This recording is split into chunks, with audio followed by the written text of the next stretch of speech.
नमस्कार दोस्तों, एक बार फिर से स्वागत है आपका एक और नए लाइव सेशन में। कैसे हैं आप सभी को होली की बहुत बहुत राम राम। आशा करता हूं कि आप सबने होली को बहुत ही अच्छे तरीके से जो है वो सेलिब्रेट किया है, उसको जो है वो आनंद होली का आपने उठाया है और होली के बहुत सारे रंगों से आप जो है वो अपने आप को और अपने मित्र सगे दोस्तों को आपने रंगा है। आइए अब बारी आती है उन सारे रंगों में एक और रंग ऐड करने की, उन सारे रंगों में एक और रंग ऐड करने की, और वो जो रंग है वो है सफलता का रंग। और उस रंग को उन रंगों के अंदर अगर हमें ऐड करना है तो इसके लिए हमें थोड़ी सी और जो है वो मेहनत करनी पड़ेगी। समय आ चुका है अपने लक्ष्य की ओर और बेहतर तरीके से बढ़ने का। हालांकि अभी तक नोटिफिकेशन नहीं आया है, जो कि आ जाना चाहिए था। जुलाई में एग्जाम बताया जा रहा था, वो भी अब देखते हैं, भविष्य के संदर्भ में है वो तो। मार्च अभी चल रहा है, अप्रैल मई जून जुलाई, अभी 4 महीने हैं, समय तो है अपने पास काफी। लेकिन आइए नोटिफिकेशन निकालना, एग्जाम कब होगा कब नहीं होगा, ये सारी बातें तय करना सरकार का कार्य है। हम उन्हीं पे छोड़ते हैं और हम अपना कार्य करते हैं, जो कि है पढ़ना और अपने ज्ञान को और ज्यादा बेहतर बनाना। तो चलिए इसी को शुरुआत करते हैं। प्रदीप सहारण जी कैसे हैं आप? तनु जी,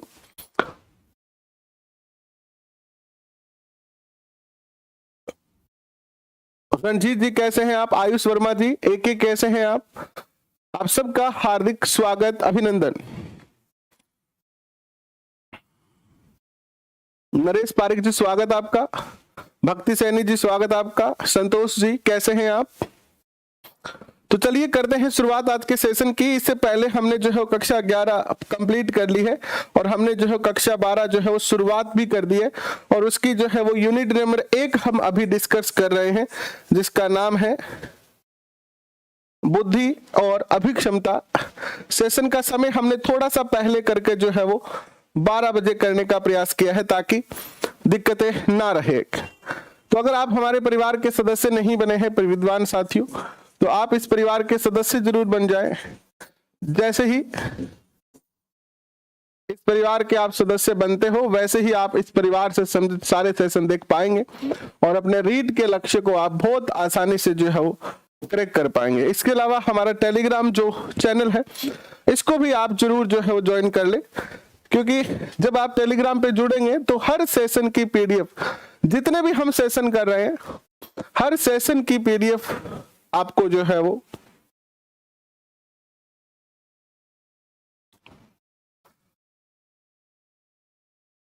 हर सेशन की पीडीएफ आपको जो है सेशन एंड होने के अंडर 10 मिनट जो है प्राप्त हो जाएगी। आप टेलीग्राम को ज्वाइन कर सकते हैं इन बार कोड को स्कैन करके या नीचे दिए गए इस लिंक पर क्लिक करके भी।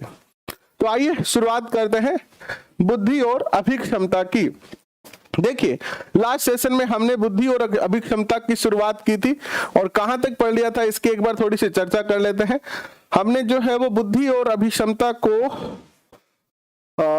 यहां तक जो है अध्ययन कर लिया था, यहां तक हमें यहां बुद्धि के प्रकार की चर्चा करनी थी। और सबसे पहला जो प्रकार था वो ई एन थार्नडाइक का था। थार्नडाइक ने जो है बुद्धि 3 प्रकार की बताई थी। इतनी हम चर्चा जो है वो लास्ट सेशन में कर चुके हैं। यहां तक की जो चर्चा है हम वो लास्ट सेशन में कर चुके हैं।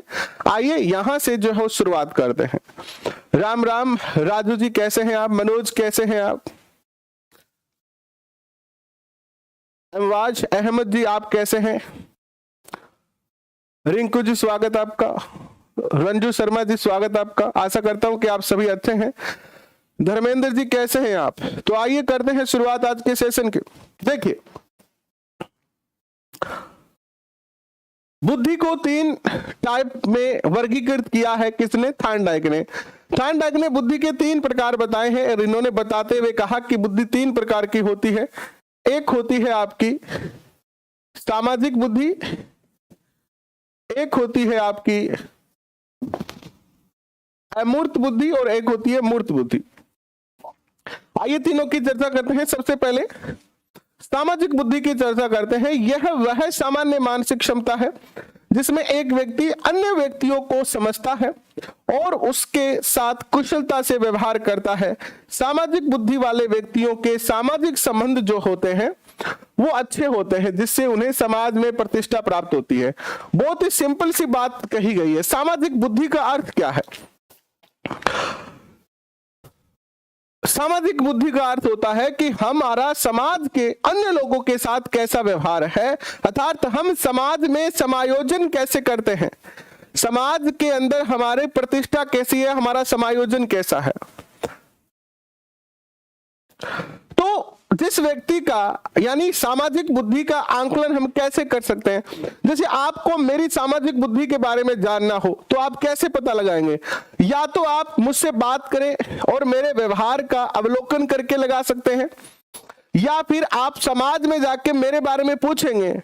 जैसे मान लो इस परिवार में कोई नया बच्चा पढ़ने के लिए आता है, उसको नहीं पता है कि यहाँ पर कैसा पढ़ाया जाता है, ये अध्यापक कैसा है, इसका रवैया कैसा है, इसका व्यवहार कैसा है, इसका सामाजिक जो व्यवहार है वो कैसा है।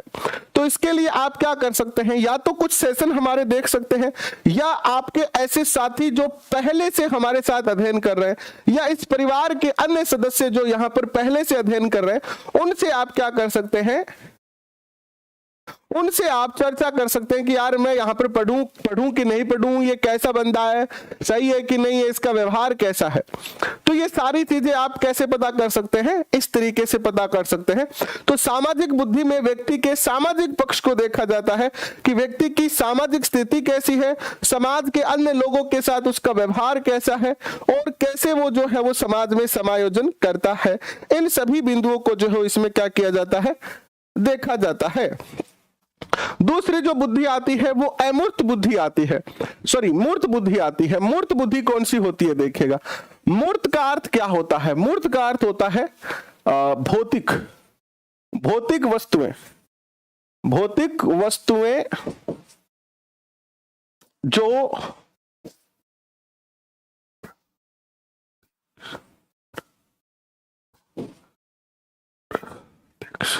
प्रत्यक्ष रूप से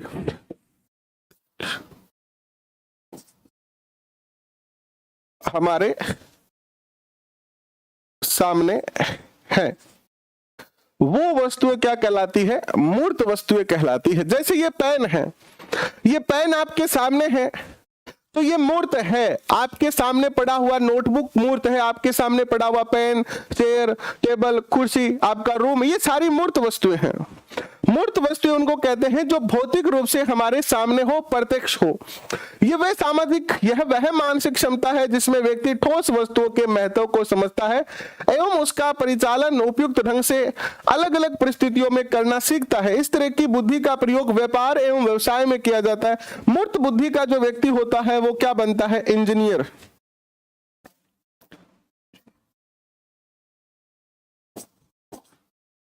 मैकेनिक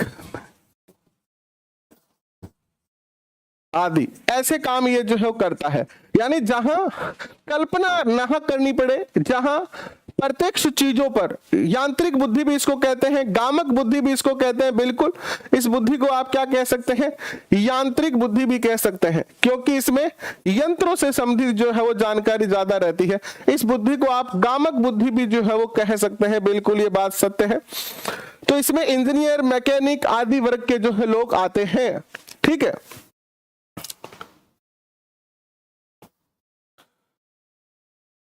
नेक्स्ट देखिए क्या आता है आपके सामने।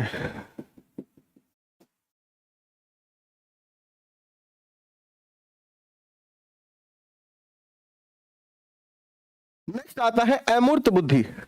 अमूर्त बुद्धि के अंदर जो है कल्पना का ज्यादा महत्व होता है।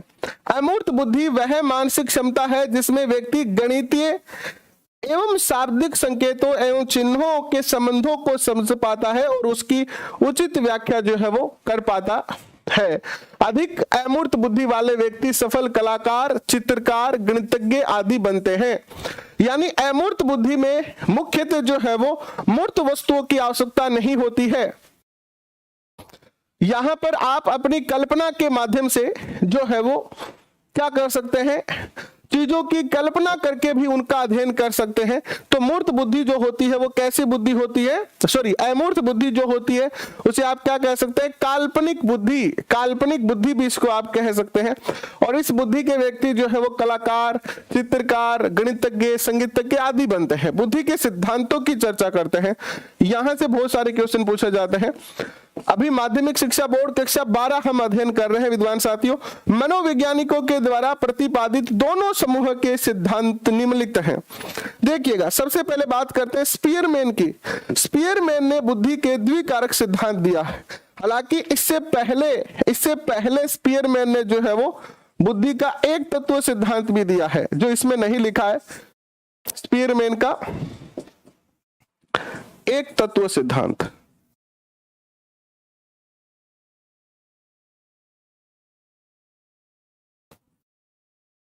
ये भी किसका है, स्पीयरमैन का है। और इसमें इन्होंने कहा कि बुद्धि में एक ही तत्व होता है, इसलिए बुद्धि जो है वो ये बुद्धि का निरंकुशवादी सिद्धांत,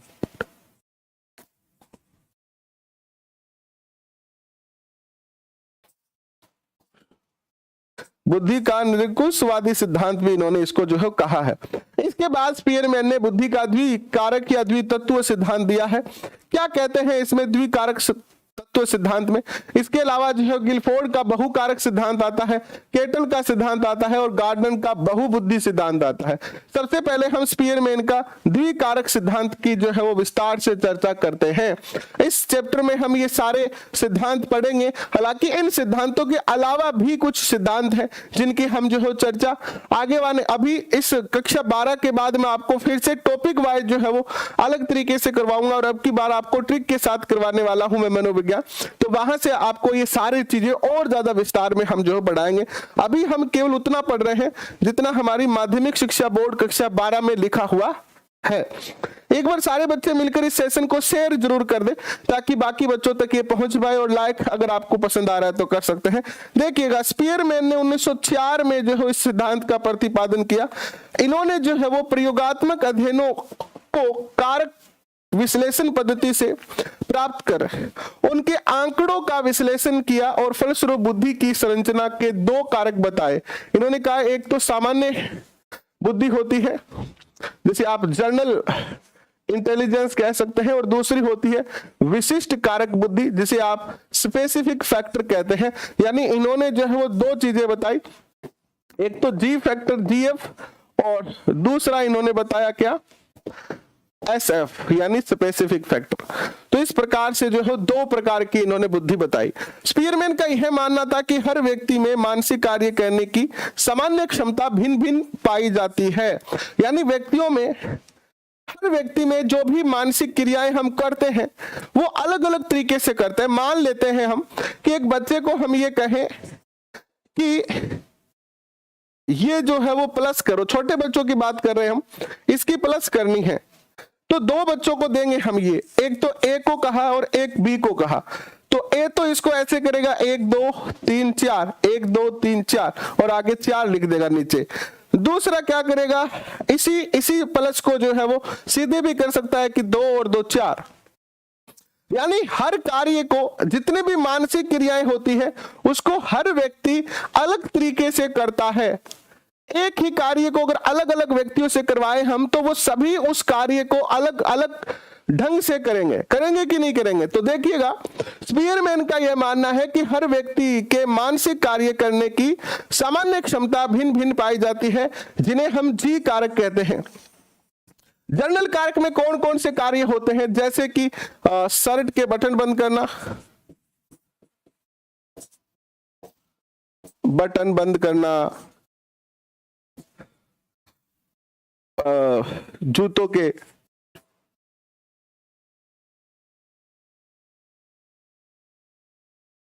फीते बांधना, रोजमर्रा की जिंदगी में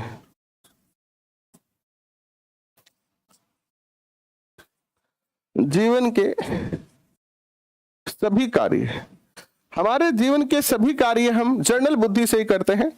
समस्या समाधान करना, ये सारे कार्य जो हम करते हैं वो जर्नल बुद्धि से ही करते हैं।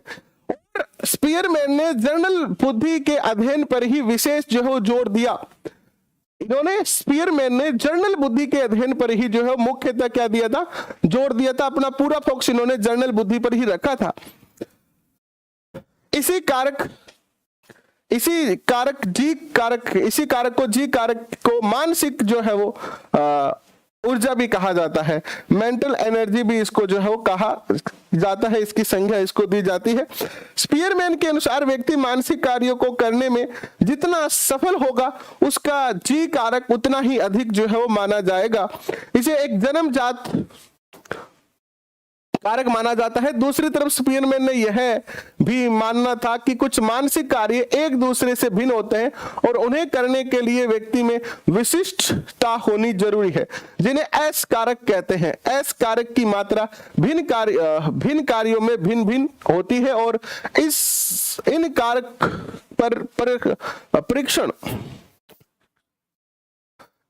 पर प्रशिक्षण और पूर्व अनुभूतियों का प्रभाव पड़ता है। जैसे एक राजस्थान की पेंटिंग है मोनालिसा। राजस्थान की मोनालिसा किसे कहते हैं बताओ? राजस्थान की मोनालिसा किसे कहते हैं? बनी ठनी को कहते हैं, है ना। तो एक पेंटिंग है बनी ठनी, इसको किसने बनाया था बताओ? निहाल चंद ने। इस निहाल चंद के अलावा इस पेंटिंग को किसी ने बनाया क्या आज तक? किसी ने बनाया क्या इस पेंटिंग को? नहीं बनाया ना। तो निहाल चंद में यह कह सकते हैं कि इस पेंटिंग को बनाने की क्या थी? विशिष्ट योग्यता थी। जैसे हम में से बहुत सारे लोग ऐसे होते हैं जो चित्रकार होते हैं, बहुत सारे लोग ऐसे होते हैं जो अच्छा गीत गा सकते हैं, बहुत सारे लोग ऐसे होते हैं जो अच्छा खेल सकते हैं। कोई अच्छा क्रिकेट खेल सकता है, तो कोई अच्छा वॉलीबॉल खेल सकता है, तो कोई अच्छा गीत गा सकता है, तो कोई अच्छा खाना पका सकता है, तो कोई अच्छा कलाकार हो सकता है। तो ये कुछ विशेषताएं ऐसी होती है जो बाकी से भिन्न होती है और इन्हीं विशेषताओं को हम क्या कहते हैं? एस कारक कहते हैं, विशिष्ट कारक कहते हैं। ये जन्मजात न होकर अर्जित होती है। ये जन्मजात न होकर क्या होती है? अर्जित विशेषताएं होती है, जिन्हें एस कारक कहा गया है। एस कारक की मात्रा भिन्न कार्यों में भिन्न होती है। किसी खास मानसिक कार्य हेतु एस कारक को प्रशिक्षण देकर बढ़ाया भी जा सकता है। जैसे हमने देखा कि बच्चे के अंदर, हमने स्कूल में चेक किया कि बच्चे के अंदर जो है वो पेंटिंग करने की कला जो है बहुत अच्छी है, या उसमें गीत गाने की कला बहुत अच्छी है, या वो एक अच्छा क्रिकेट का खिलाड़ी है, यानी क्रिकेट बहुत अच्छा खेलता है। तो हम क्या कर सकते हैं? उस विशिष्ट योग्यता को और बेहतर बना सकते हैं, उस विशिष्ट योग्यता का और ज्यादा प्रशिक्षण देकर इसको हम जो और विशिष्ट बना सकते हैं और अच्छा कर सकते हैं। और ये क्वेश्चन याद रखना कि एस जो कारक होता है बुद्धि का, स्पीयरमैन के अकॉर्डिंग ये अर्जित होता है। क्या होता है? ये अर्जित होता है, न कि जन्मजात होता है। ये जो फैक्टर होता है, जर्नल फैक्टर जो होता है, ये जन्मजात होता है। स्पीयरमैन ने इस सिद्धांत से यह भी स्पष्ट किया कि किसी बौद्धिक कार्य में जी तथा एस कारक दोनों ही सम्मिलित होते हैं, जिसमें जी कारक का महत्व जो है वो अधिक होता है। इसके बाद गिलफोर्ड का बुद्धि संरचना सिद्धांत आता है। गिलफोर्ड का बुद्धि संरचना सिद्धांत क्या कहता है? आइए इस पे चर्चा करते हैं। एक बार थोड़ा सा शेयर करें अपने दोस्तों के साथ, अगर आपको ठीक लग रहा है सेशन तो। कक्षा 12 पढ़ रहे हैं हम, माध्यमिक शिक्षा बोर्ड, कक्षा 12 मनोविज्ञान का हम अध्ययन कर रहे हैं। कक्षा 11 हमने कंप्लीट कर ली है। गिलफोर्ड के अनुसार बुद्धि के सभी तत्वों को 3 विमाओं में विभाजित किया जा सकता है। एक तो होती है सक्रिया यानी ऑपरेशन, दूसरा होता है विषय वस्तु अर्थात कंटेंट, और तीसरा होता है आपका उत्पादन अर्थात प्रोड्यूस्ड। यानी एक क्रिया आप करेंगे और वो क्रिया किसी विशेष विषय वस्तु पर आधारित होगी, और उस विषय वस्तु से किसी क्रिया को करने से एक उत्पादन होगा, यानी एक नया या कोई प्रोडक्ट का निर्माण होता है। किसी प्रोडक्ट का क्या होता है? निर्माण होता है। क्या होता है? प्रोडक्ट का निर्माण होता है। पहले बात करते हैं संक्रिया क्या होती है। व्यक्ति की मानसिक प्रक्रिया के स्वरूप को संक्रिया कहते हैं। यानी जो भी हम मानसिक एक्टिविटी करते हैं, जो भी हम मानसिक क्रिया करते हैं, जो भी हम मानसिक क्रिया करते हैं, यह क्रिया ही क्या कहलाती है? यह मानसिक क्रिया ही क्या कहलाती है? क्या कहलाती है? संक्रिया कहलाती है। क्या कहलाती है? संक्रिया कहलाती है। संक्रिया के आधार पर मानसिक क्षमता के 6 भाग होते हैं। यहां से कई बार क्वेश्चन पूछ लिया जाता है। जैसे पहला हो गया मूल्यांकन, दूसरा हो गया अभिसारी चिंतन, तीसरा हो गया आपका अपसारी चिंतन, चौथा हो गया आपका स्मृति धारण, पांचवा हो गया आपका स्मृति अभिलेख, छठा हो गया आपका संज्ञान। ठीक है, तो 6 तत्व होते हैं। क्वेश्चन में पेपर पूछा जा सकता है निम्न में से कौन सा जो है वो गिलफोर्ड की बुद्धि संरचना का तत्व नहीं है? तो यहां से आपको दिया जा सकता है। टोटल इसके 180 तत्व थे, याद रखना 180 तत्व थे टोटल। कुल कितने थे? 180 थे। कुल 180 कैसे हुए इसकी भी अभी हम चर्चा करते हैं। दूसरा देखो विषय वस्तु हो गया। विषय वस्तु वह क्षेत्र जिसके एकांशों या सूचनाओं के आधार पर संक्रियाएं की जाती है। अर्थात विषय वस्तु क्या होती है? जिस विषय वस्तु, जैसे आज आप पढ़ रहे हैं तो आपकी विषय वस्तु जो है वो उसी के आधार पर तो पढ़ रहे हैं ना। ऐसे थोड़ी है कि आप कुछ भी उठा के पढ़ रहे हैं। जो आपके सिलेबस में दिया गया है वही आप पढ़ रहे हैं, वही पढ़ रहे हैं ना, वही पढ़ रहे हैं। इस पे हम चर्चा करते हैं, देखिएगा। तो विषय वस्तु वो होती है जिस पे हम क्या करते हैं? संक्रिया करते हैं, उसे विषय वस्तु कहते हैं। सूचनाओं एवं एकांशों के 5 तत्व होते हैं। पहला दृष्टि होता है, दूसरा श्रवण होता है, तीसरा सांकेतिक होता है, चौथा उत्पाद, रुको एक और रह गया, हाँ, चौथा शाब्दिक होता है, पांचवा होता है व्यवहार परक। ठीक है, तो विषय वस्तु 5 प्रकार की या 5 इसके जो तत्व होते हैं। इसके बाद देखिए आता है आपका उत्पादन। विशेष प्रकार की विषय वस्तु के साथ की गई संक्रिया के परिणाम को उत्पादन कहते हैं। आपकी एक विषय वस्तु है,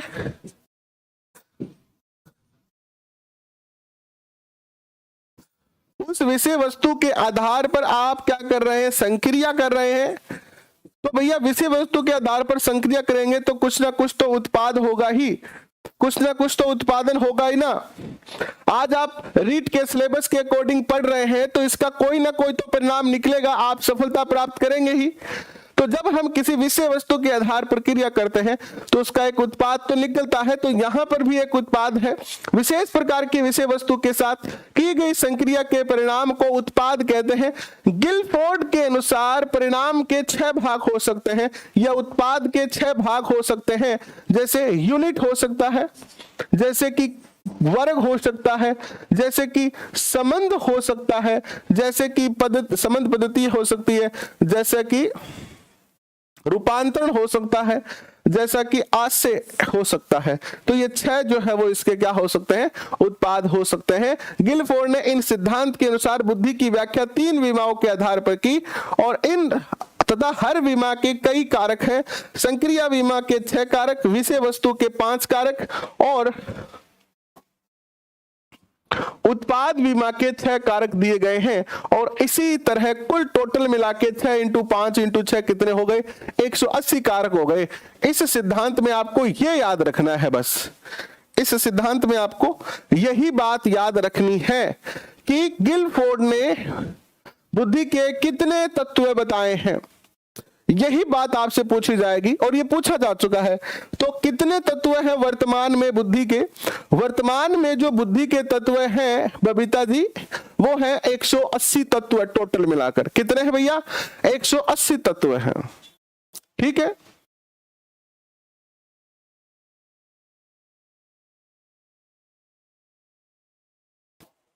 अब बढ़ते हैं आगे। केटल का बुद्धि सिद्धांत। केटेल का सिद्धांत क्या कहता है? बुद्धि के इस सिद्धांत का प्रतिपादन केटेल ने 1963 में किया, जिसमें उन्होंने 2 महत्वपूर्ण तत्व बताए। इन्होंने एक तो तरल बुद्धि बताई, फ्लूइड इंटेलिजेंस कह सकते हैं, और दूसरी इन्होंने ठोस बुद्धि बताई जिसे क्रिस्टलाइज्ड इंटेलिजेंस कहते हैं।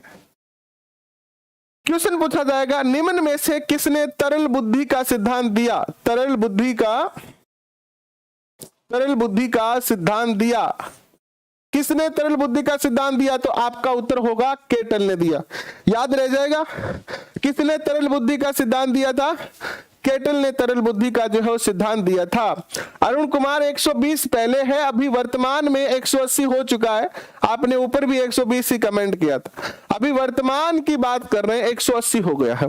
केटल ने तरल बुद्धि को स्पीयरमैन की जी कारक के समान माना, यानी जो तरल बुद्धि है वो कैसी है, इसकी तुलना हम जर्नल फैक्टर से कर सकते हैं, जर्नल इंटेलिजेंस से कर सकते हैं, जर्नल बुद्धि से कर सकते हैं। जबकि ठोस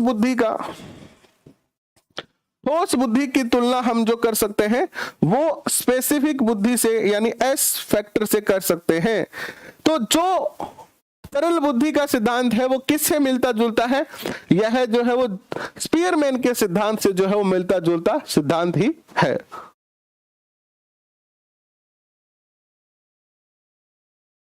मैं वर्तमान की बात कर रहा हूं भैया, आपके सामने है। और सबसे बड़ी मजे की बात यह है कि मैं कोई आपको गाइड से नहीं पढ़ा रहा हूं, हम आपको ऑथेंटिक बुक से पढ़ा रहे हैं। और ये माध्यमिक शिक्षा बोर्ड कक्षा 12 की बुक है, आप कक्षा 12 की बुक में जाके चेक कर सकते हैं। हाँ, अगर मान लो 180 आया ही नहीं ऑप्शन में तो 120 कर देना, आप कोई दिक्कत नहीं है। अगर 120 ना हो तो की बात है ये। जी आरती जी सुनाओ। आपको जो पढ़ाया जा रहा है आरती बिल्कुल ऑथेंटिक पढ़ा रहे। मान लो कि मैं आपसे कहूं आरती आपका कौन सा गांव है, और मैं ऑप्शन जैसे मान लो आप जो है वो जयपुर के किसी जैसे जयपुर में चोमू के हैं आप, ठीक है, और वहां चोमू ऑप्शन नहीं हो तो उत्तर क्या करेंगे आप? जयपुरी तो करेंगे ना, जयपुरी तो करेंगे ना। तो ऐसी कंडीशन को जरूर याद रखना आप कि ऑप्शन के अकॉर्डिंग तो हमें उत्तर करना ही है।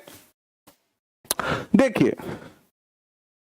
इसके साथ साथ ही इसका संबंध तर्कना क्षमता से यानी तर्क क्षमता से, तर्कना का अर्थ भी क्या होता है? तर्क करना, तर्क क्षमता से भी होता है। दूसरी ओर केटल ने बताया कि ठोस बुद्धि व्यक्ति के अर्जित तथ्यात्मक ज्ञान पर निर्धारित होती है। इसमें वे क्षमताएं आती है, इसमें वे क्षमताएं आती हैं जो व्यक्ति को अपने जीवन काल की अनुभूतियों में तरल बुद्धि का उपयोग करके अर्जित करता है। यानी हम अपनी सामान्य यानी तरल बुद्धि का उपयोग करके जो विशिष्ट क्षमताएं प्राप्त करते हैं उसे हम क्या कहते हैं? स्पेसिफिक जो है वो बुद्धि या विशिष्ट बुद्धि कहते हैं, या उसे ठोस बुद्धि कहते हैं। यानी जर्नल बुद्धि से हम, जैसे अभी आपके पास जर्नल बुद्धि तो सबके पास है, और आप अध्यापक बनने की विशिष्ट बुद्धि प्राप्त कर रहे हैं, विशिष्ट अध्ययन करके कर रहे हैं कि नहीं कर रहे हैं? केटल का यह मानना था कि ठोस बुद्धि के विकास में तरल बुद्धि एक सीमा निर्धारित करती है, जो कि इस बात से स्पष्ट किया जा सकता है कि अपनी अनुभूतियों से सीखना ही क्षमता के विकास सीमा का निर्धारण आनुवंशिक कारकों से किया जाता है। केटल ने यह भी बताया कि तरल बुद्धि का अधिकतम विकास किशोरावस्था में होता है, पर ठोस बुद्धि का विकास वयस्कावस्था में होता है। बहुत ही प्यारा क्वेश्चन है। कैसे क्वेश्चन पूछा जा सकता है कि केटल के अनुसार तरल बुद्धि का विकास, केटल के अनुसार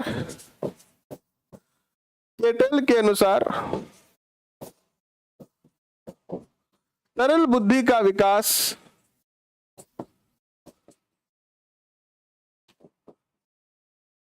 किस अवस्था में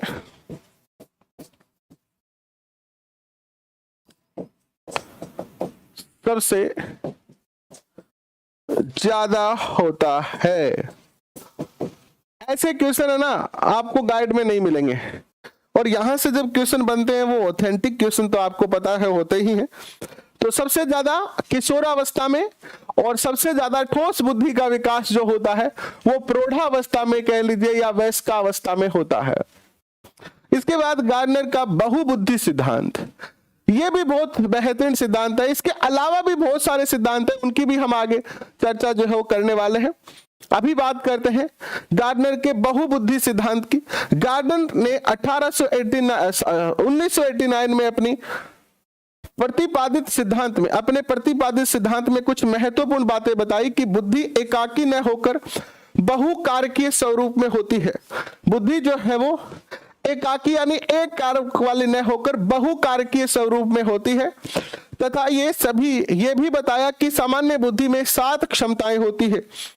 यानी गार्डनर ने कहा कि बुद्धि तो बहुत बहुबुद्धि होती है, बट इसमें 7 मुख्य क्षमताएं होती है जो एक दूसरे से स्वतंत्र भी होती है, और मस्तिष्क में हर क्षमता के संचालन का नियम भी अलग होता है। बुद्धि की क्षमताओं के 7 प्रकार कौन कौन से हैं, जिसमें पहली है भाषाई बुद्धि।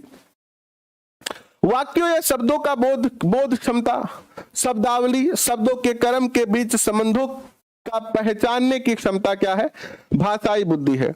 दूसरी है तार्किक गणितीय बुद्धि, तर्क करने, गणितीय समस्याओं का समाधान करने, अंकों के क्रम के संबंध को पहचानने एवं सादृश्यता की क्षमता इसके अंदर आती है। भाषाई बुद्धि, तार्किक बुद्धि, स्थानिक बुद्धि, स्थानिक चित्र को मानसिक रूप से परिवर्तन करने और स्थानिक कल्पना शक्ति की क्षमता इसके अंदर आती है।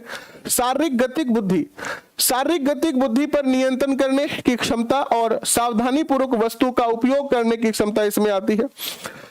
संगीत की बुद्धि, इसके अंदर जो है वो तार तत्व, पिच यानी लय, रिदम को प्रत्यक्षण करने, संगीत की सामर्थ्यता विकसित होती है। यानी गीत गाने की जो बुद्धि है वो इसमें आती है आपकी, ठीक है। इसके बाद व्यक्तिगत आत्मन बुद्धि, भाव एवं संवेगों को मॉनिटर करने और उनमें विभेद करने की क्षमता, भावों को समझने की खुशी का भाव कौन सा है, कौन से आंसू तो खुशी के हैं, कौन से आंसू जो है वो दुख के हैं, इन सब भावों में पहचान करने की, उनमें डिफरेंस करने की जो क्षमता होती है। सुलेखा जी कैसे हैं आप? वो सारी की सारी किस्में आती है व्यक्तिगत आत्मन बुद्धि में। फिर व्यक्तिगत अन्य बुद्धि आती है, जिसमें दूसरे व्यक्तियों की इच्छाओं, आवश्यकताओं, प्रेरणाओं को हम क्या कर सकते हैं, समझ सकते हैं। गार्डनर ने यह भी माना कि हर व्यक्ति में उपयुक्त मात्रा में बुद्धि होती है, पर कुछ कारणों की वजह से कोई बुद्धि अधिक विकसित हो जाती है और सातों बुद्धि एक दूसरे से अंतर क्रिया करती है, अर्ध स्वायत्त तंत्र में कार्य करती है, परंतु किसी मस्तिष्क की क्षति होने के कारण किसी एक तरह की बुद्धि क्षतिग्रस्त हो सकती है, पर उसका असर अन्य बुद्धि पर नहीं होता। बहुत अच्छे तरीके से इन्होंने समझाने का प्रयास किया। इन्होंने कहा कि व्यक्ति के अंदर सारी की सारी बुद्धियां होती है, कोई भी व्यक्ति ऐसा होता नहीं है जो बुद्धिहीन होता है। हर व्यक्ति के अंदर बुद्धि होती है, बट किसी व्यक्ति के अंदर कोई बुद्धि ज्यादा सक्रिय हो जाती है। जैसे किसी के अंदर तो पढ़ाई की बुद्धि यानी ज्ञानात्मक पक्ष जो है वो ज्यादा सक्रिय होता है, तो किसी के अंदर जो है वो खेल वाली बुद्धि ज्यादा विकसित हो जाती है, किसी के अंदर गीत वाली। आपको पता है सचिन तेंदुलकर जब 10वीं क्लास में फेल हो गए थे तो उनके स्कूल वालों ने उनको निकाल दिया था, ये कहकर कि तुम्हारे कारण हमारी स्कूल बदनाम हो रही है, तुम बार बार फेल होते जा रहे हो, हम आगे तुम्हें नहीं पढ़ाएंगे। और उनको 10वीं क्लास में फेल होने के कारण स्कूल से निकाला गया, क्योंकि सचिन तेंदुलकर के अंदर जो है वो खेल की बुद्धि ज्यादा एक्टिव थी और वो वहां से निकलकर जो खेल में और मेहनत करते हैं, फाइनली वो खेल में सफल हो जाते हैं और बाद में उसी स्कूल ने उनको 10वीं की डिग्री दी थी। तो हर व्यक्ति के अंदर क्षमता सभी होती है, बस आपको उन क्षमताओं को पहचानना है। और इसके अलावा इन्होंने यह तक भी कहा कि कभी कभी हमारे चोट लग जाती है, तो हम किसी एक पर, जैसे जिस बुद्धि के अलग अलग तत्व होते हैं, 7 तत्व होते हैं, तो चोट लगने से कभी कभी हमारी याददाश्त चली जाती है। बाकी सारे काम बहुत अच्छे से करते हैं बट याद नहीं रहता है ना, खास तौर पे मूवी में ऐसा दिखाया जाता है, मूवीज में ऐसा दिखाया जाता ना कि सर पे चोट लगी और याददाश्त चली गई। तो ऐसा भी होता है, बिल्कुल हो सकता है, ऐसा भी जो है वो हो सकता है।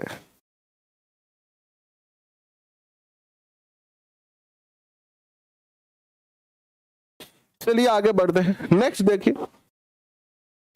बुद्धि का आंकलन कैसे करेंगे आप, बुद्धि का आंकलन कैसे कर सकते हैं। मानसिक आयु, देखो बुद्धि का आंकलन करने के लिए आपको 3 चीजें चाहिए। एक मानसिक आयु चाहिए, एक वास्तविक आयु चाहिए,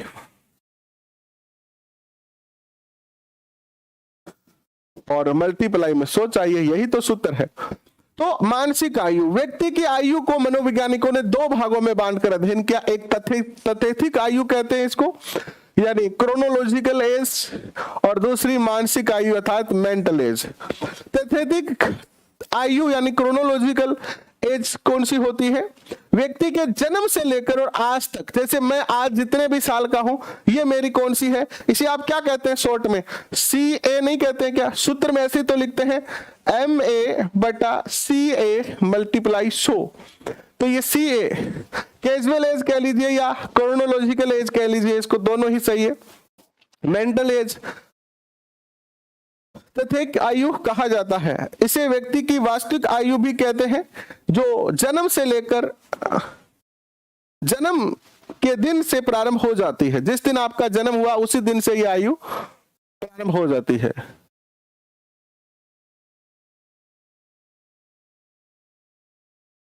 नेक्स्ट देखिए, मानसिक आयु।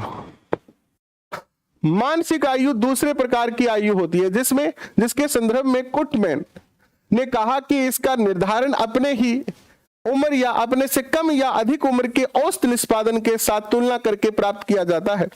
अगर मानसिक आयु वास्तविक आयु से कम है तो व्यक्ति की बुद्धि को मंद समझा जाता है। अगर देखना, यहां पर याद करना कि अगर वास्तविक आयु से कम है यानी मानसिक आयु कम है किसकी तुलना में? वास्तविक आयु की तुलना में, तो व्यक्ति मंद बुद्धि होगा। क्रिमिनल में कौन सी बुद्धि होगी? देखिए, क्रिमिनल यानी क्राइम करना बुद्धि का काम, वैसे तो डायरेक्ट तो बुद्धि से ही प्रभावित है, लेकिन उसमें भाव महत्वपूर्ण होते हैं। भाव जो है वो महत्वपूर्ण होते हैं।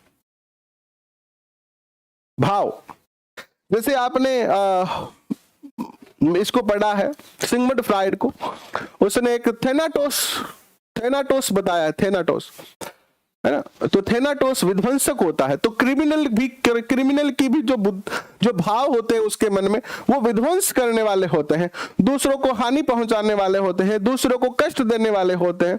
इसीलिए वो क्या करता है, उन भावों में बहकर जो क्या करता है, गलत कार्य या अपराध करता है।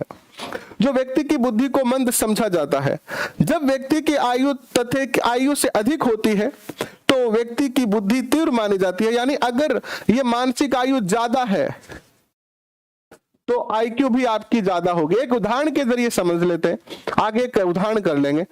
मानसिक और वास्तविक आयु समान होती है तो व्यक्ति की बुद्धि सामान्य समझी जाती है। मान लो 10 वर्ष का बालक, 10 वर्ष उसकी मानसिक एज बटा 100 करेंगे तो क्या आएगा आपके पास निकल के? 1 0 कट गई, 100 बच गया। तो IQ क्या हो गई? 100 हो गई। तो ये कौन सा बालक हो गया? सामान्य बालक हो गया कि नहीं हो गया? अगर मान लो मेंटल एज जो है 8 वर्ष है, वास्तविक आयु 10 वर्ष है, तो उत्तर क्या आएगा? मानसिक आयु कम है, इसका अर्थ ये कम होगा। तो ऐसे 0 से 0 काटो, 80 आ गया। 80 इसकी IQ आ गई, तो ये कैसा बालक हो गया? ये कैसा बालक हो गया? मंदबुद्धि बालक हो गया कि नहीं हो गया?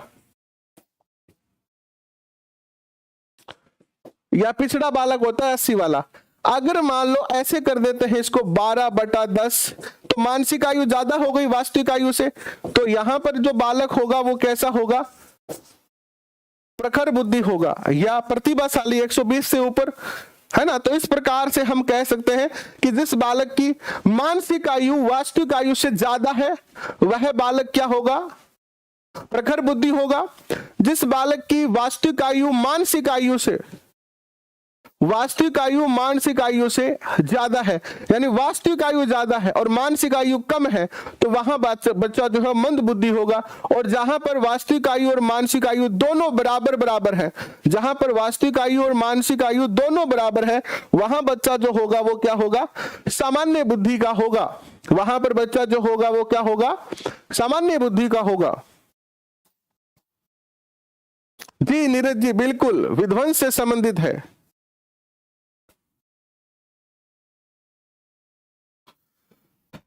चलिए आगे बढ़ते हैं। अब से ये रोज जो सेशन होगा ना हमारा, ये 12 बजे ही होगा। जो मनोविज्ञान का सेशन होगा अब से, वो हमेशा 12 बजे ही होगा हमारा दोपहर में, ठीक है। आधार पर व्यक्ति की मानसिक आयु का आंकलन किया जाता है। बुद्धि लब्धि को प्राप्त करने के लिए मानसिक आयु और तथ्यिक आयु का अनुपात को 100 से गुना किया जाता है। सूत्र के रूप में इस प्रकार व्यक्त किया जा सकता है। इसको कैसे कह सकते हैं हम? इसको मानसिक आयु बटा तथ्यिक आयु मल्टीप्लाई में 100, और शॉर्ट में हम ऐसा कह सकते हैं एम मेंटल एज बटा क्रोनोलॉजिकल एज मल्टीप्लाई में 100, और फिर आपकी क्या निकल के आ जाएगी? आईक्यू निकल के आ जाएगी। सूत्र आपको पता ही है। बुद्धि परीक्षणों के अनुप्रयोग देखते हैं। बुद्धि परीक्षणों के अनुप्रयोग। बुद्धि परीक्षणों का प्रयोग मानसिक अस्पताल और उपचार गृहों में नैदानिक मूल्यांकन करने और शोध कार्यों में किए जाते हैं। मनोवैज्ञानिकों द्वारा किया जा सकता है। बुद्धि को मापने हेतु व्यक्तिक बुद्धि परीक्षण जैसे कि स्टैनफोर्ड बिने परीक्षण किया जा सकता है। वेस्लर मापनिक से किया जा सकता है। गुड एनफ हैरिस ड्राइंग परीक्षण किया जा सकता है। ये बहुत सारे बुद्धि परीक्षण है जिससे हम किसी बालक का बुद्धि परीक्षण जो है वो कर सकते हैं।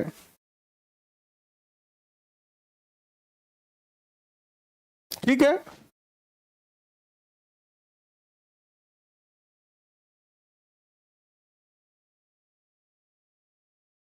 आगे बढ़ते हैं। जिनको बाधा आ रही है 12 बजे सेशन देखने में, वो इस सेशन को बाद में दे सकते हैं। हमारी क्लास तो फ्री है। पहले आप जहां पढ़ते हैं, कोचिंग करते हैं, वो कोचिंग कर लीजिए, कोई दिक्कत नहीं। हमारी क्लास तो बिल्कुल फ्री है। इसको आप जब चाहें, जैसे चाहें, तब देख सकते हैं। ठीक है, तब देख सकते हैं।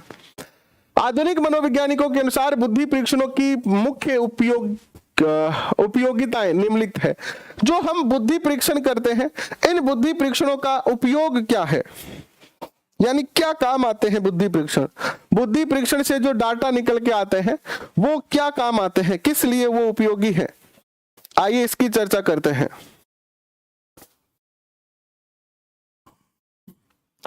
बुद्धि परीक्षण से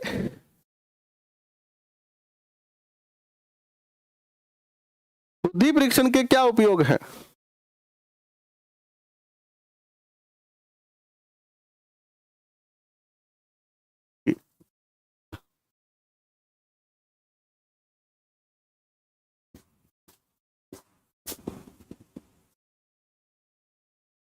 बताएं, बुद्धि परीक्षण का क्या उपयोग है? एक सेकंड रुक जाइए, मैं पानी पी लेता हूं, फिर करते हैं शुरुआत दोबारा से।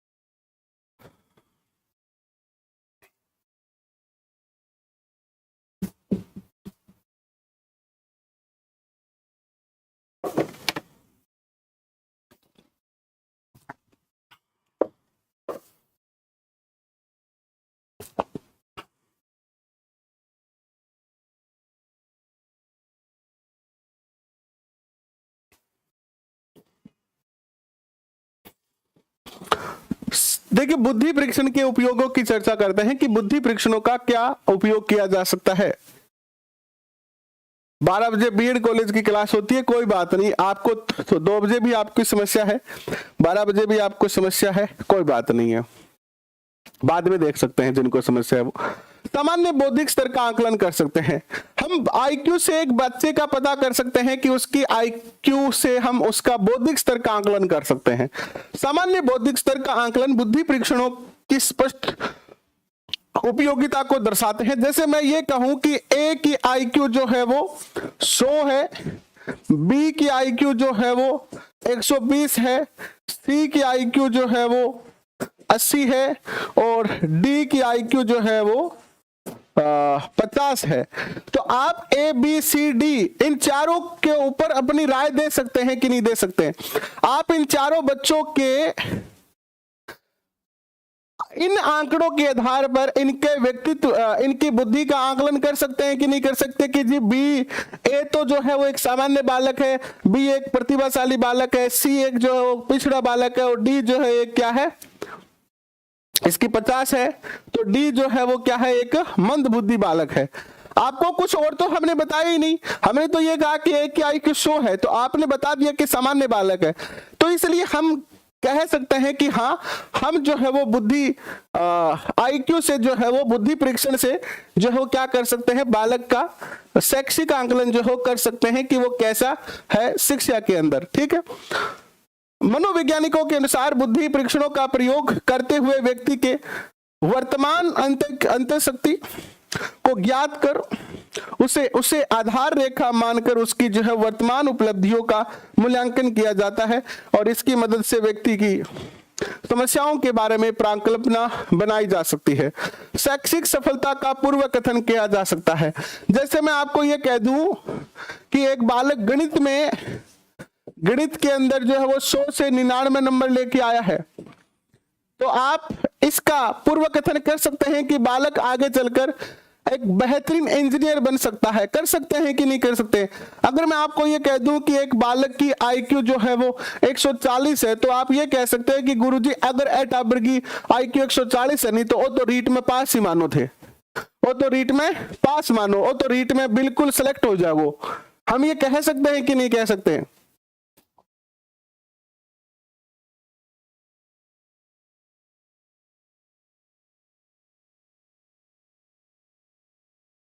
तो छात्रों की शैक्षिक सफलता के बारे में पूर्व कथन करने हेतु कई सारे बुद्धि परीक्षण जैसे कि स्टैनफोर्ड बिने परीक्षण, वैसलर मापनी आदि का प्रयोग किया जाता है। संप्रत्यात्मक रूप से समरूप ना होने के बाद भी बुद्धि परीक्षणों के प्राप्तांकों एवं स्कूल के शैक्षणिक निष्पादन के बीच घनिष्ठ जो है वो धनात्मक संबंध है। अतः यह देखा गया है कि यदि बौद्धिक क्षमता का उच्च स्तर है तो उसके फलस्वरूप शैक्षिक निष्पादन का स्तर भी ऊंचा होगा। यानी अगर किसी बालक की IQ जो है वो ज्यादा है, अच्छी IQ है, तो वो पढ़ाई में भी यानी शिक्षा में भी वो क्या होगा, शिक्षा में वो क्या होगा, अच्छा होगा, बेहतर होगा, बेस्ट होगा। सांवेगिक बुद्धि इमोशनल इंटेलिजेंस क्या होती है? जैसे IQ होती है वैसे ही EQ क्या होती है? EQ इमोशनल इंटेलिजेंस अर्थात संवेगिक बुद्धि या संवेगात्मक बुद्धि, क्या कहते हैं इसको? संवेगात्मक बुद्धि कहते हैं।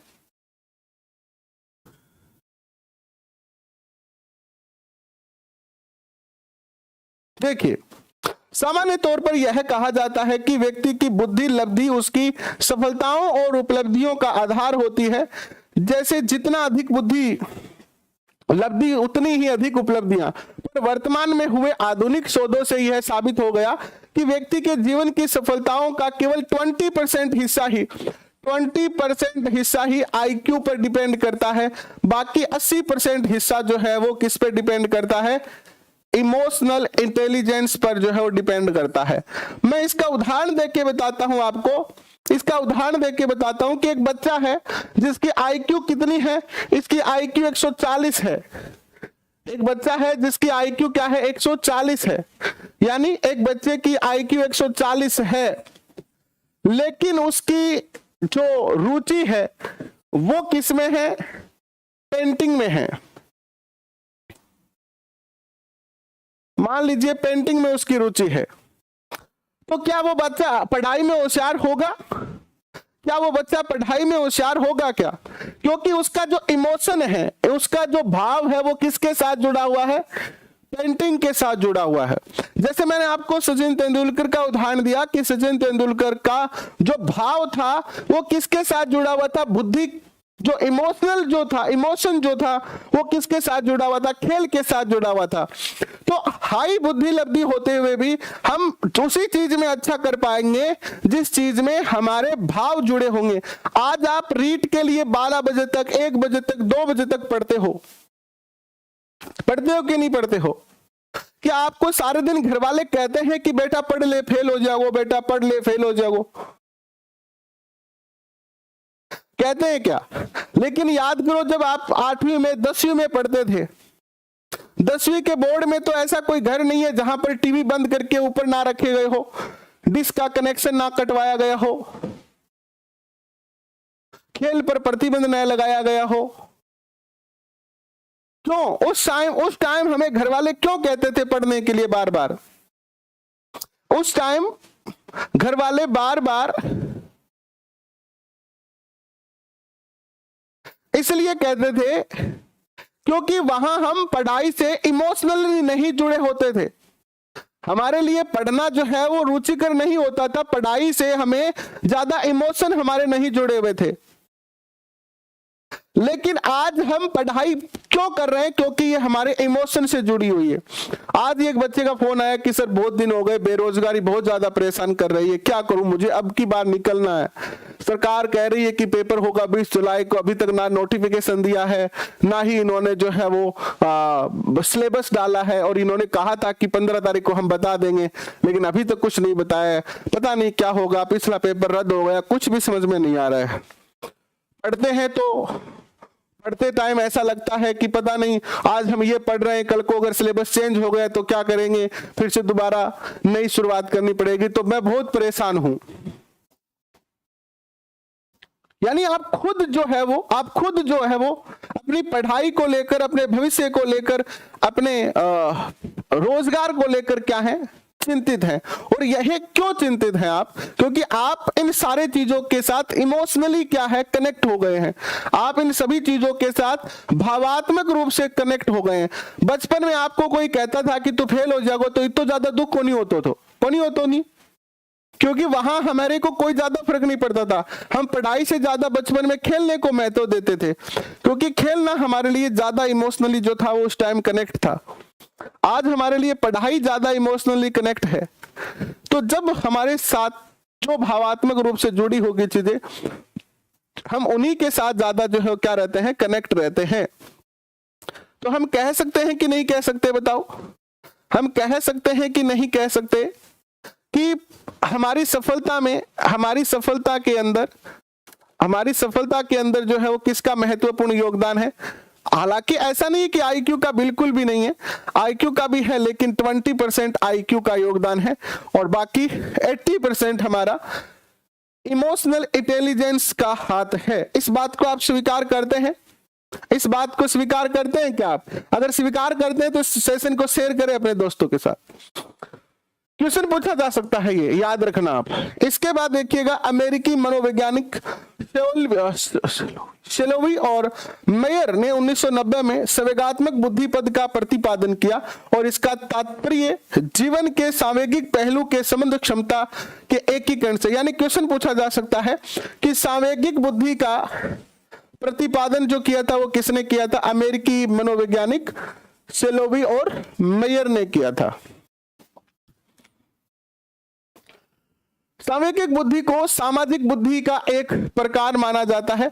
कुछ मनोवैज्ञानिकों की परिभाषाएं निम्नलिखित है। जैसे मेयर और शेलोवी कहते हैं कि संवेगों का प्रत्यक्ष करने की क्षमता, संवेगों के प्रति पहुंच बनाने और उसे उत्पन्न करने की क्षमता ताकि चिंतन में मदद हो सके।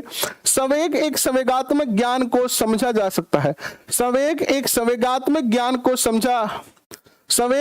संवेगात्मक ज्ञान को समझा जा सके तथा संवेगों को चिंतनशील ढंग से नियमित किया जा सके ताकि सांवेगिक एवं बौद्धिक वर्धन को उन्नत बनाया जा सके। यही क्या है? संवेगात्मक बुद्धि है। यानी सीधा सीधा बात यही है कि जिस चीज के साथ हमारे भाव जुड़े हुए होंगे वहां हम उसी चीज के ऊपर चिंतन करेंगे, उन्हीं चीजों को समझेंगे और उन्हीं चीजों के आधार पर अपने लक्ष्य को जो है वो डिसाइड करेंगे।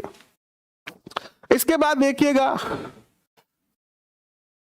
टूर्स विश्वविद्यालय के consortium for research on emotional intelligence के संस्थापक चेयरमैन गोलमैन ने संवेगात्मक बुद्धि के बारे में या सांवेगिक बुद्धि के बारे में बताया कि यह अपने और दूसरों के भावों को पहचानने की क्षमता है। क्या कहा गोलमैन ने संवेगात्मक बुद्धि के बारे में? कि यह अपने और दूसरों के भाव को पहचानने की क्षमता तथा अपने आप को अभिप्रेरित करने और अपने भाव को संबंधों में संवेगों को प्रतिबिंबित करने की क्षमता है। ये बात बहुत अच्छी की इन्होंने गोलमैन ने कहा कि संवेग हमें मोटिवेट करते हैं क्या करने के लिए, काम करने के लिए। आप आज ऐसी स्थिति में हो कि अगर एक दिन आपको कोई काम हो जाता है और आप पढ़ नहीं पाते हो ना, अगर एक दिन आपको कोई काम हो जाता है और अगर आप पढ़ नहीं पाते हो तो रात को सोते समय धोखा होता है आपको कि यार आज को दिन खराब हो गया, आज तो की कौन पढ़ा। अगर मैं झूठ बोल रहा हूं तो यस लिख के बता देना कि नहीं सर आप तो झूठ बोल रहे हैं, नो लिख के कह देना कि झूठ बोल रहे हैं आप। क्या आज आप एक दिन भी आप पढ़ते नहीं है तो आपको अच्छा लगता है? बिल्कुल नहीं लगता, क्योंकि आज आप संवेगात्मक रूप से जुड़ गए हैं एग्जाम के साथ। आज आप पढ़ाई के साथ संवेगात्मक रूप से जुड़ गए हैं और ये संवेग आपको मोटिवेट करते हैं, ये संवेग आपको अभिप्रेरित करते हैं। किसके लिए? मेहनत करने के लिए, पढ़ने के लिए, मेहनत करने के लिए, पढ़ने के लिए। तो संवेगों से ही हम सफल होते हैं। संवेगात्मक बुद्धि या बुद्धि लब्धि द्वारा उन क्षमताओं का वर्णन होता है जो शैक्षिक बुद्धि या बुद्धि लब्धि द्वारा मापे जाने वाले पूर्णतः संज्ञानात्मक क्षमताओं से भिन्न परंतु उसकी पूरक होती है। देखिए आईक्यू से तो आपका केवल संज्ञानात्मक पक्ष ही आता है कि आप पढ़ाई में कैसे हैं। इससे जो नहीं मापा जाता वो इमोशन से नापा जाता है। बोर-ओन ने संवेगात्मक बुद्धि को इस प्रकार परिभाषित किया, बोर-ओन नामक जो विद्वान थे उन्होंने, कि संवेगात्मक बुद्धि द्वारा वह क्षमता परिवर्तन होती है, संवेगात्मक बुद्धि द्वारा वह क्षमता परिवर्तित होती है जिसके माध्यम से दिन प्रतिदिन के पर्यावरणीय चुनौतियों के साथ निपटा जाता है और जो व्यक्ति की जिंदगी में जिसमें पेशेवर तथा व्यक्तिगत व्यवसाय भी सम्मिलित है सफलता प्राप्त करने में मदद करता है। कल हम संवेगात्मक बुद्धि के बारे में और पढ़ेंगे, इसके बाद हम जो है वो नेक्स्ट टॉपिक पर चलेंगे। थोड़ा सा चैप्टर अपना बड़ा है, नेक्स्ट चैप्टर अभी पहला ही चैप्टर चल रहा है, अभिक्षमता है, तो इस चैप्टर को हम कल जो है वो पूरा कर लेंगे। ठीक है, अभी हमने कहां तक पढ़ लिया है? यहां तक जो है पढ़ लिया है। तो कैसा लगा आज का ये सेशन? आशा करता हूं कि सेशन आपको अच्छा लगा। जैसे ही सेशन कंप्लीट हो जाएगा यानी टॉपिक कंप्लीट हो जाएगा वैसे ही आपको इसकी पीडीएफ जो है वो प्रोवाइड करवा दी जाएगी हमारे टेलीग्राम ग्रुप पर। तो अभी के लिए बस इतना ही, मिलते हैं एक और नए सेशन में। तब तक के लिए पढ़ते रहिए, हंसते रहिए, मुस्कुराते रहिए और निरंतर अपनी सफलता की तरफ कदम बढ़ाते रहिए। रात को 8:30 बजे SST की क्लास